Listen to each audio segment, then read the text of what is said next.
यहाँ पे जैसे परशुराम जी रहते, उनका छाया दिखता है इधर। साधु जैसे कोई आ रहा था, फिर गायब हो जाता था, फिर आता था, फिर गायब हो जाता था। बड़ी एनर्जी का कुछ फील आता था और वो हम लोग मानते थे कि परशुराम जी थे, यही पूरा पहाड़ में घूमते रहते थे। पता नहीं लोग हैरान क्यों होते, परशुराम की जमीन है तो परशुराम तो दिखेंगे ही ना। यही वो जगह है जो आप मुझे बता रहे थे, इस जगह में है ना परशुराम का मेन स्थल यही है। भगवान परशुराम का मंदिर बनाने के तमाम वायदों के बावजूद अब तक कुछ न होने पर ब्राह्मण समाज में उबाल दिखा। समाजवादी पार्टी के नेता गोल्डी शर्मा के तत्वाधान में आज एक मीटिंग की गई। इस मीटिंग में कई ब्राह्मण नेता जुटे।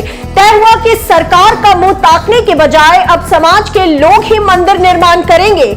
मीटिंग के दौरान तर्क वितर्क भी सामने आए, मगर बाद में सब एक ही बात पर सहमत हुए। सपा नेता ने कहा कि बीजेपी सरकार ब्राह्मणों को भ्रमित कर रही है। अगर मंदिर बनाना होता तो वो अब तक बीजेपी सरकार बना चुकी होती।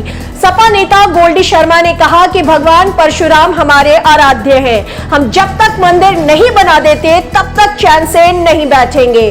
कार्यक्रम में सपा नेता गोल्डी शर्मा ने कहा कि परशुराम की पावन नगरी को राम एवं श्री कृष्ण जन्मभूमि के समकक्ष तीर्थ स्थल का दर्जा दिलाने के लिए सरकार पर दबाव बनाया जाएगा।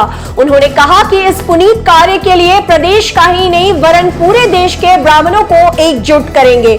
उन्होंने आगे कहा, इस अभियान को अंजाम तक पहुंचाने के लिए शीघ्र ही समिति के बैनर तले संपर्क शुरू किया जाएगा। आगे उन्होंने कहा, अब समय आ गया है कि ब्राह्मण अपनी ताकत को पहचाने और एकजुट हों। सपा नेता गोल्डी शर्मा ने कहा कि लंबे समय से की जा रही मांग के बावजूद प्रदेश में सत्तारूढ़ सरकार ने कोरे वायदे ही किए, यथार्थ में कुछ नहीं मिला। उन्होंने कहा, ब्राह्मण समाज सरकार के आगे हाथ फैलाने के बजाय इस पुनीत कार्य के लिए स्वयं आगे आएगा। इसके लिए जन जागरण कर आपसी सहयोग से मंदिर का भव्य निर्माण कराएंगे। इस मीटिंग में चंद्रशेखर शर्मा, तपेश भारद्वाज, विष्णु शर्मा, राजेश पाठक, राजनारायण गौर, आशीष शर्मा, दिलीप शर्मा और अखिल भारतीय ब्राह्मण महासंघ के पदाधिकारी मौजूद रहे।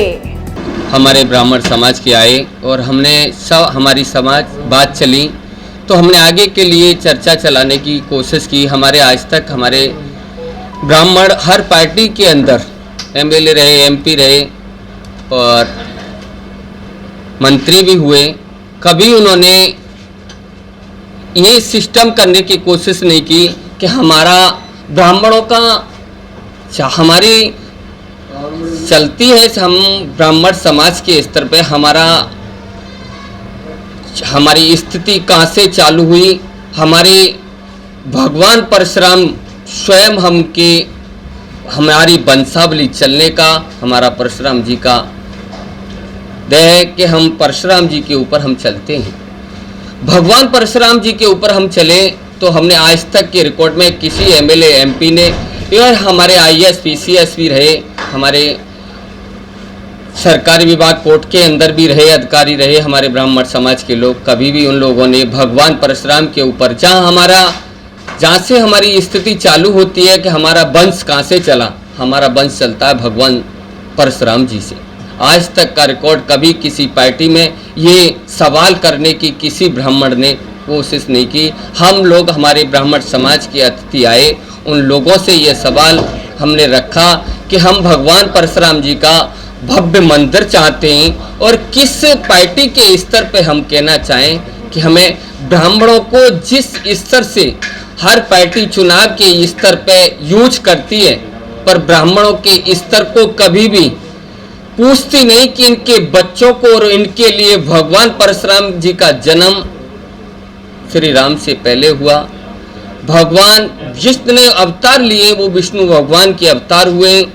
भगवान परशुराम 8 कला से थे, श्री राम 12 कला से थे, श्री कृष्ण 16 कला से थे।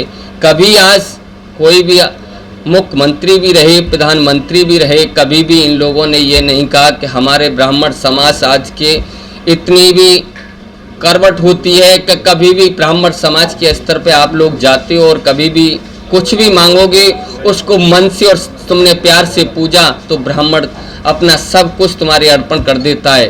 पर ब्राह्मण का स्तर चालू होता है कि हमारे भगवान परशुराम जी का मंदिर आज तक मुद्दा मैं ब्राह्मण समाज से भी कहना चाहता हूँ, मेरे बुजुर्ग नौजवान साथियाँ और बहमाताएँ बहना और मुझसे बड़े भाई बैठे हुए हैं, उन लोगों ने हमारे बुजुर्ग जो हम उनके नाती पोते लगते हैं वो हमारे चले गए। आज जितना सम्मान जितना पढ़ाई लिखाई में हुआ जो हमारे बुजुर्ग चले गए उन्होंने नहीं देखा, पर आज की स्थिति में हमारे जो हमारे पिताजी भी रहे, चाचा भी रहे और हमारे भाई भी हैं, आईएएस भी हैं, पीसीएस भी हैं, सारे सिस्टम में मजबूत हैं। उन्होंने भी कभी ये नहीं कहा कि भगवान परशुराम जी का मंदिर भव्य कहाँ बनना चाहिए और इसके लिए कभी मुद्दा नहीं उखाड़ा। हम आज भी कहना चाहते हैं, संतोष उपाध्याय नखलू के अंदर सन 2022 में परशुराम जी का मंदिर, संतोष उपाध्याय जी ने परशुराम जी का मंदिर पूर्वांचल एक्सप्रेस के बराबर में अपनी जमीन में बनाया है। हमारे ब्राह्मणों के स्तर में हम भी कहना चाहते हैं कि हम इस स्तर को पार्टी के स्तर पर नहीं लेके जाते, हम ब्राह्मण समाज के स्तर पर लेके जाते हैं। हम ब्राह्मण किसी से अपने अपने उनका मंदिर भी नहीं मांग सकते। मंदिर हमारे लिए कोई भी स्तर हमें जगह दें और हम भव्य मंदिर बनाना चाहते हैं भगवान परशुराम जी का।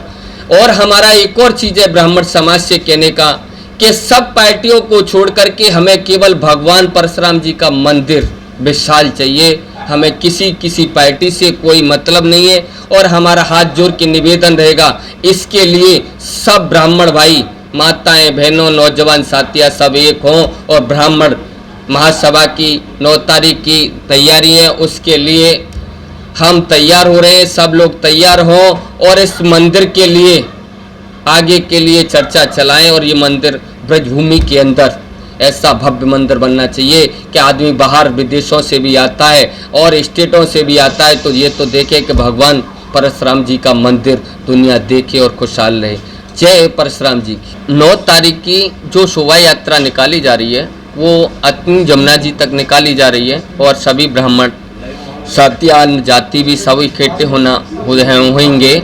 उसमें भी हम सब लोगों का संग चाहते हैं और ब्राह्मण समाज के स्तर पर सब लोग एक होना चाह रहे हैं। तो इसका हमने 9 तारीख को भी हमारी शोभा यात्रा निकलेगी, उसमें भी हम हमारे ब्राह्मण समाज के सभी बुजुर्ग नौजवान साथी और माताएं बहना हों, उनके भी बीच में हम इसको प्रस्ताव को रखेंगे।